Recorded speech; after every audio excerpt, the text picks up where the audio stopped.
What's up, guys? Welcome to the Simply Soccer podcast. So excited to have you here.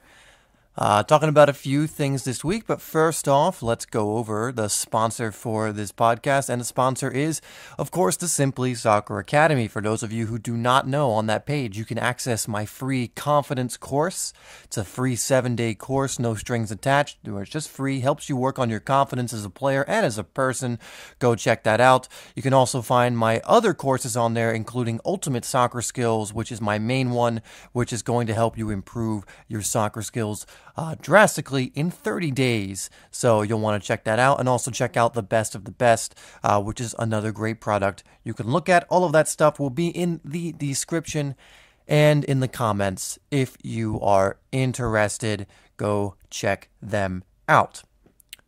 So in this episode of the Simply Soccer podcast, I want to talk about a few things that came up, and I believe someone asked me this question.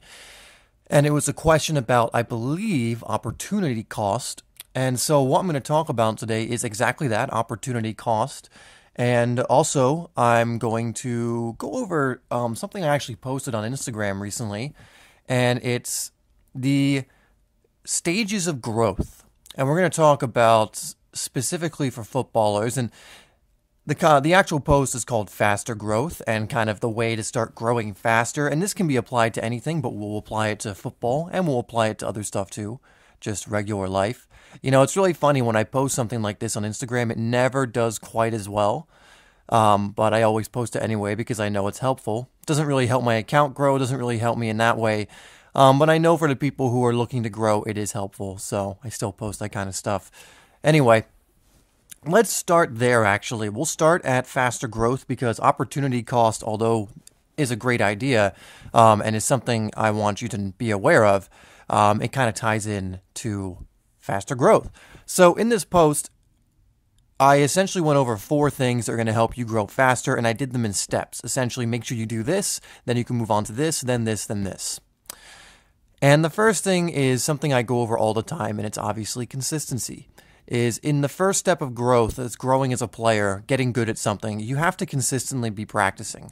You know, there's so much you can learn, there's so much you can become aware of, but the actual growth part, the actual getting better at something happens as a result of consistent action.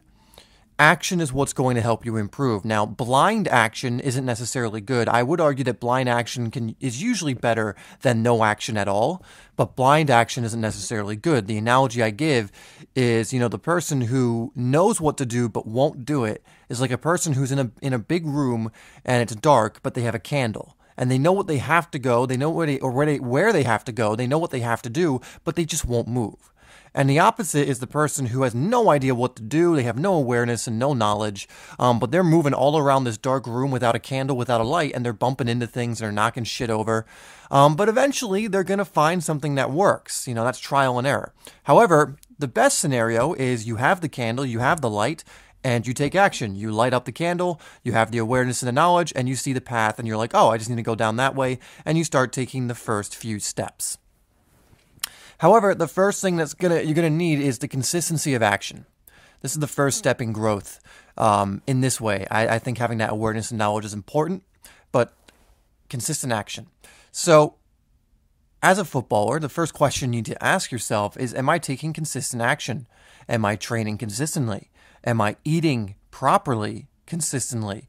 Am I researching and educating myself to become a better player consistently? Consistency doesn't just pertain to your physical training. That's important, and that's probably one of the most important pieces of the jigsaw. But it also means, are you consistently recovering? Because if you're consistently training, but you're not taking care of your body, well, then it's going to affect every other area. An analogy I was given a while back, but I bring this up to myself mainly. I don't know if I've said it on a podcast. I might have, but one that I love. It's called, the analogy is, if you piss in one part of the pool, you piss in all of the pool. And so what that means is you could have different sections of the pool. It could be, let's say it's for soccer, you could have your fitness in one section of the pool. Let's say it represents fitness. You could have your skill on the other side, your mentality. You can have your diet and nutrition, your recovery. Well, if one part of the pool starts to get dirty, eventually the rest of it will as well. So if you start neglecting your recovery, guess what? Your training's going to take a hit. Your diet's going to take a hit. Your mentality's going to take a hit. You neglect any area and all of it will suffer. However, if you take care of all the areas, obviously it all grows together. So when it comes to consistency, you need to think not just on a specific thing, but that's good too. You want to think that way as well. But you also want to think big picture. So consistency in everything you need to be doing. And again, that includes the training. That includes the recovery. Are you stretching? Are you taking rest days when you need to? Are you listening to your body? That includes eating habits. That includes, where you're spending your time. That includes working on the mental side of your game. That free confidence course will help you with that, guys. If you're not in that, seriously, I can't really do much else for you. I have so many players that come to me and be like, hey, I need help with my confidence. Can you help me? And I'm like, are you in my confidence course? And it's like, oh, no, I haven't signed up for it yet. I'm like, don't come to me asking for help when I've literally created this course for you. And it took me a while to create, guys. This is something I put a lot of effort into. I created this free course so that this specific thing you can work on. And it could have been a paid course, guys. It could have been something I charged for. I didn't. It's free. Take advantage of it. I mean, there definitely is something to when something's free, people don't value it. I could have just made it a $20 course or something if I really wanted to, but I want as many people to get in there as possible. I think over 2,000 or 3,000 people are in that course, which is great. I know if it's paid, they wouldn't be in that, but sometimes the reason you have to charge for things is because people don't value things that are free. They think it's invaluable. Not invaluable. They don't think it's valuable. So it's one of the drawbacks of making things free. It's one of the drawbacks of only doing YouTube videos and not making more in-depth courses and things because it's true. Most people will not value things that are free. They will value things that they actually invest money into, they invest energy into. So keep that in mind too. I've used that to help myself because I know that when I, for example, invest in a course or a program, then I'm way more likely to follow through. And I do it all the time. Like I invest in things. I have a personal trainer who's helping me with my mobility and things, and I pay a pretty penny, let's just say that, every month to have that. But you know why I would much rather do that than a free thing? One, because I'm getting the best information and the best training. But two, because when I invest money in it, I know for sure I'm going to follow through. I'm not wasting my money. If I put my money into something, I'm going to fucking do it. Anyway, that's a little rant there. But yeah, consistency, guys, in every area. So the next step, after you have been consistent for a while and you're doing things for a while and you have some results from that and you're developing these habits, it's time to optimize. Now, ultimately, you want to optimize right from the beginning. But the thing is, as time moves along, as you learn more, as you experience more, as you discover more, as you get better, there are going to be more and more things you can optimize in your training, in your routine, in your actions, so that you get better and better results. So you then need to honestly look at everything you're doing. So what you're eating. You need to analyze what you're doing in your training. You need to look at, where you're spending your time, and you need to go, how can I optimize this to get the best possible results? So optimization can look like doing certain other things to recover faster, for example, like cryotherapy could be a way of optimizing your recovery. Optimizing your training could be you buy a program or you do something of that nature, right? You learn more that's going to help you faster and more efficiently instead of just kind of trial and error. Optimizing your nutrition could be you go to a nutritionist or you really, really, really research what's good for you. You really research what you need to be eating. You see, what happens a lot is we get into a consistent run of something, and what happens is it becomes automatic, right? And these are good habits we're developing, but they still need to be looked at from time to time. Because you could be doing something and it could be really good, but there could be something more you're missing because you're like, this is good, I'm just going to put it on autopilot. Now, yeah, when you're training consistently, and that's already ahead of a lot of people, absolutely. But if you want to optimize, if you want to keep growing, you need to make sure you are optimizing. You need to make sure like every month or so you're looking at what you're doing and you're going, okay, is this the best I could be doing for this particular area? Or is there some other training that would be more effective for me right now? Because, month to month to month, you're going to change. You're going to get better at things. You're going to not need certain training as much. You're not going to need certain tools as much. Right? So if you have a certain training routine you're doing, and then you're still doing it 6 months later, it might serve you, but it might serve you also to tweak it. Doesn't even mean you need to change it. Maybe you need to do the same drills, but you need to make them more difficult. Maybe you need to add in some more drills. Maybe you need to work on something specific because you've identified a weakness and went, ah, shit, I need to work on this more. I need to optimize my routine to work on this more. So once you have that consistent run of stuff going, look to optimize it. Again, this is not something you need to do every day. You go consistently for a month or so, even longer sometimes, and then just continually be aware. Make sure you bring everything into your awareness so you can look out for things and go, is there a better way I could be doing this? Is there a more efficient way I could be recovering? Is there, blah, blah, blah, whatever it is, right? Always be looking to optimize.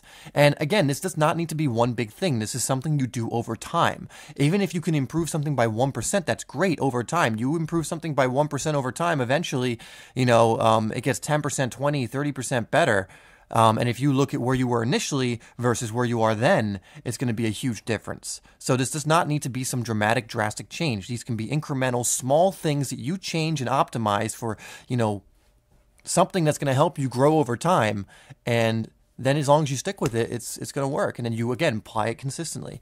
But just want to make sure you don't get lost in the trap of doing things the same always, that there's always something that can usually be optimized to help you even more. Again, doesn't mean you have to completely throw something out and go. Sometimes you'll do that. Sometimes you'll completely throw something out that's not serving you, and you'll change it.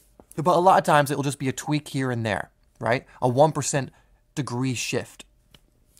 And sometimes, you'll throw something out. The big question to ask yourself when you're looking at your stuff to know if it's working for you is you look at it and go, is this useful to me? Does this serve me? And if you can't honestly say yes, then it needs to go, or it needs to at least be changed. If you're looking at your routine and you look at it and ask, is this serving me? And it's not, well, what are you doing? Why are you in that routine, for example? Anyway, next step. So you got consistency. Once you have that, you're on to optimizing, your routines, what you've been developing. You're looking at it repeatedly to make it better and better. The next thing you can do, and this is not necessarily a next step, but this is kind of like if you want to take it to the next level and kind of get rid of a lot of headache, and it's buying a proven system. And we've gone over this before. I'm a huge believer in online courses. I'm a huge believer in coaching. I have a coach for my training. I have a coach for my fitness, for my training, for my body. A lot of I've had quite a few injuries and a few weaknesses in my body. And I hired someone to really help me identify those and to strengthen them. I also have one for other areas like business, things of that nature. And I'm a firm believer in that, in hiring someone who's ahead of me, who can give me, the knowledge and the know-how and the awareness and the practices to help me improve faster. Because if I was just trying to guess, it's going to take me years to get certain results where it could have taken me months if I just hired someone or got into a program to do it, right? I've bought so many programs that have helped me in so many ways. So if you can afford it, if you can do it, you have money that you're spending on bullshit, you can put it into a proven system and it will help you more than you know. 99.9% of courses I bought have been worth it. At maybe 0.01% have not, but you can't live for that 0.01%, right? So buying a proven system. Now, this doesn't just have to be for football. This could be for anything, really. I bought in systems that have helped me on YouTube, for example, like how to be better on YouTube. I've bought systems that have helped me with my studying. I've bought systems that have helped me with certain philosophies. I've bought systems that have helped me with my football and my fitness. I've bought, programs that helped me with a bunch of other stuff, so many things at this point that I can't even name it all, but they've all come in handy and have all helped cut the learning curve for so many things. So consistent, optimized training, and then, get into a proven system if that's something you can do. And most of them are not even that expensive. Like, for example, I mentioned Ultimate Soccer Skills. That's, I think, $39. And in fact, you can get a discount coupon, which makes it like $29. It's next to nothing. If something like that is going to actually help you get better, like that's the price of one video game. Actually cheaper than most video games. That's the price of, I don't even know, not much. So there are other systems out there. You can get ultimate soccer skills that will absolutely help you. That's down below. If you want a proven system that's going to help you, improve that area of your game, your skill moves, your dribbling, your control with the ball at your feet, that fundamental skill, and take that to the next level. That's a system that's going to help you do that, right? Invest in yourself, guys. Learn to invest in yourself. I've invested thousands of dollars into myself, and I would not take a single cent of it back, and to trade back what I learned through that process. Probably tens of thousands. I don't even know how much at this point, but it's all been worth it because it's helped me move faster and more efficiently in the things I'm learning about. So if you can do it, get in a proven system, that's the next level, especially if you're plateauing, especially if, all this stuff is happening, or you're just confused about what you need to do to improve the most. There are people out there who are experts in their field, or who know a lot about a certain field and can help you to not guess at all this stuff, right? And that can be any area. Like, you guys need help with your fitness, get a specific fitness football product if you want to do it for football. I think I've seen really good ones for like $5, $10, $15. If you can't do that, if you're gonna come on here and tell me you can't afford to buy like a $5 product or something, then you just get off. Seriously, if you can't find a way to do that, I don't currently have $5 or whatever it is, then I can't help you. Because you're $5 away from getting a program that could help you literally solve a problem you're trying to solve. If you can't muster up the resources or do something to get that, then I can't really. There's nothing I have to say to you. I just can't. You can skirt by on free stuff for the rest of your life if you want, but guess what? It's not going to be as valuable as the paid stuff, and you're not going to be invested into it. At least not for the person who's unwilling to do that. Some people can, and they do have the determination to just use free stuff to get them to a certain level, but almost every single one of those people eventually goes on to the paid stuff when they can afford it, because they understand that investing their money and energy into something that's going to improve them is very valuable. So there's another little rant. It's just, because I used to have these thoughts as well. I used to have these thoughts of, buying stuff, buying self-improvement stuff. And then I went, well, I'm buying stupid shit with my money sometimes anyway. Why not buy, a $10 program that tells me how to journal or whatever, or learn a new skill or whatever it is. And those are some of the best things I've ever done. I've invested like, I've bought in $300 to $400 courses before, and they've been 100% worth it. Like, more than that, like, I would do it again 100%. I would have paid more for some of them. So just understand, this is not even what this is supposed to be about, but invest in yourself, guys. And that does not just mean your time and energy. It also means your money. Like, if you're serious about your improvement. And the last thing for growth we're going over is getting a coach. I know I'd mentioned I have a coach. I've just hired a coach for business. I have a coach for fitness and mobility and flexibility and things of that nature. And the reason I'm doing that is because a coach who's an expert in those things can look at what I'm doing and go, okay, let's see what you're doing. All right, so you can improve there, work on this, work on that, giving me specific things I can work on related to me. So you can get it in person. I'm not even like trying to pitch my stuff to you here. I do one-on-one coaching, but I'm not even actually, that's a very small thing. Like, look up local coaches around you who will coach you one-on-one if you can. If you can't, then do something with what you have. Don't complain like, I don't have that, blah, blah, blah. Do what you can with what you have.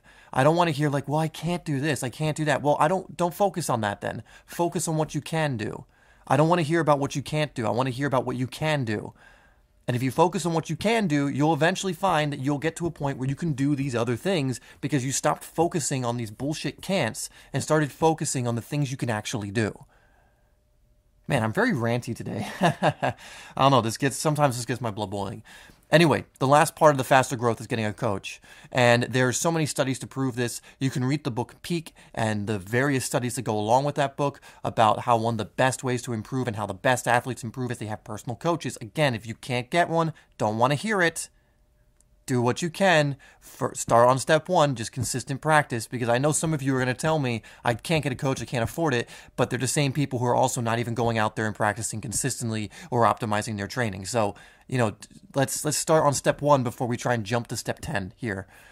So you can get a one-on-one coach if you can afford it. And if you're on the fence about it, do it. Just do it. And if you don't like it, stop it. Like if you think it actually is a ripoff or you don't like it, then just cancel it after a month or whatever. But a good coach is going to be able to look at what you're doing and identify things in your form. They're going to be able to look at your game and what your goals are, or help you create those goals, help you be accountable, and actually get you results. And coaching is usually a higher form of investing in yourself. Again, for me, the business coach I hired, I'm not even, I could say how much it costs. It costs a lot, but it's an investment in myself, because I understand that by investing this amount of money up front, that I'm going to get rewarded for doing what he says over the long run. That I'm going to make that money back doing what he says, and I'm also going to learn things that I cannot unlearn. A coach is going to tell you things and help you with things that you're going to then take with you. Once you learn it, you're not going to unlearn it. Think of yourself like in an egg, and a coach comes in and just cracks the egg and shows you something, makes you aware of something. You can't then uncrack the egg. You can't unknow after you know, unless you really neglect it for years upon years upon years upon years and never think about it again. But you really have no reason to do that. It doesn't serve you, does it? So, all right, guys. So that is really my ideas, simple ideas on how to grow faster. I talked about opportunity cost, and opportunity cost essentially just means when you're focusing on one thing, you cannot focus on another. And all of the things I went over here are actually going to help with that, because if your main goal is to improve your game, become a better player, get on that team, whatever it is, then you need to be focusing on the things that are going to help you get there. And if you're focusing on other stuff, there's an opportunity cost. If you're playing video games when you could be training, or you're doing it instead of training, well, that's an opportunity cost. You are missing the opportunity to become better because you have made the choice to play video games, right? This is not to make you feel guilty or anything. Everything's a choice, and you're completely afforded whatever choice you want to make, right? This is not a judgment on that. This is just, if you want certain results, this is, this is how you get it for the most part, all right? So that's just, if that's what you want to do, then here are some ways to do it. So let's reflect real quick. Consistency is the first thing. You need to be working out, training, eating well consistently, or you're not going to grow. I hope that's pretty clear right now. And seriously, look at yourself. If your goal is to improve as a footballer, look at yourself and ask yourself and be honest, am I doing the stuff I need to be doing consistently to make that happen? If you are not, you need to start there and get that going before you move on to anything else. Next is optimize. After you've been doing that for a little bit, a month or two in, take a look at what you're doing and go, okay, how can I change this, adjust this so it serves me better? How can I optimize this? What can I add or take away? What can I spend my time on instead of something else? This is going to help me more here. Next is, if you want to go even more, is get a system, get a proven system, get a course, get a program. Again, one thing, you guys are so fortunate because football programs typically are cheap. And they don't have to be. The reason they're cheap is because the market dictates that they are cheap, because most people's programs are cheap, so no one's going to price themselves out at like a $200 or $300 product. For most things I buy that are non-football related, they cost like $300 a pop. But again, totally worth it. You're very fortunate. I've seen $5, $10, $15, $20 football products. I've seen 50. I think the most expensive one I've seen is like $100. So you have stuff available to you at $100 or less. Usually less than $50. So you have a ton of shit available to you that is going to help you. It just will, and so that's the next one, is get into a proven system, because it's just going to help, it's just going to show you what to do. It's going to give you everything you need, and then you just have to go out and do it. And then, you just put it in and plug it in. After that, guys, is if you are up for it, if you can afford it, coaching. Again, if you cannot afford it, great. Don't use that as an excuse. Focus on what you can do. Don't focus on what you can't do. Focusing on what you can't do serves you not at all. Focusing on what you can do serves you greatly. So focus on what you can do, and then you'll find that you'll be able to do more and more and more. Okay? Don't want to hear what you can't do. I'm not interested, honestly. I'm not here to sympathize with you. I really am not. I'm here hopefully to help you. And this is not for me this is not me being an asshole. I'm not trying to be an asshole. I'm trying to tell you that all these can'ts and all these reasons you cannot do something, my sympathy is not going to help you. And you keep, saying, like, oh, please validate my can't so that I feel better about my situation. Well, how does that serve you? It doesn't. If anything, it hurts you because then you think it's a legitimate reason not to do anything. So don't focus on the cans, focus on the cans. I know it's a bit harsh, I guess, but it's the truth of the matter. My life changed when I started focusing on what I could do, not on what I couldn't do. And guess what? Over time, the things I thought I couldn't do, eventually I was able to do because I didn't focus on not being able to do them. I focused on what I could do, and eventually I found ways to do those things I initially thought I couldn't do. And that can happen for anyone. So just, again, little rant on that. It's just, it's not only frustrating, but it breaks my heart a little bit whenever I see someone coming in with this can't attitude, because I know that if they would just change their outlook, so many things could change for them. And that could be you. So get to that. All right, and the last thing I said was coaching. If you can't afford it and you've been thinking about getting one-on-one coaching, the best thing to do is find like a local trainer. Usually a lot of club teams might have former players that do this. I would aim to get a college level player or above. Someone who's played semi-pro or above, someone who you'll know, like, essentially when they're training you. But if there's someone who have been coaching before, usually they have to know what they're talking about for it to be something sustainable for them. So usually you're good. But those are some things you can do, guys. So that's it for this podcast. Enjoy the police sirens in the background. Anyway, I hope this has been helpful. I got a little more riled up than I thought I would, so that's always nice. Anyway, guys, let's do a hashtag for you. What did we talk about? We talked about growth. We use that hashtag all the time. So let's do hashtag coaching, hashtag optimize. Let's do that. If you put hashtag optimize in the comments along with your question and or comment, I will be more likely to answer you. Anyway, guys, thank you so much for tuning into this podcast. I hope this is helpful. Leave, again, any of your other questions with that hashtag down below, and I'll try and get to them. And if you guys keep finding these podcasts valuable, I will keep creating them. Thanks again, guys, and I'll see you in the next one.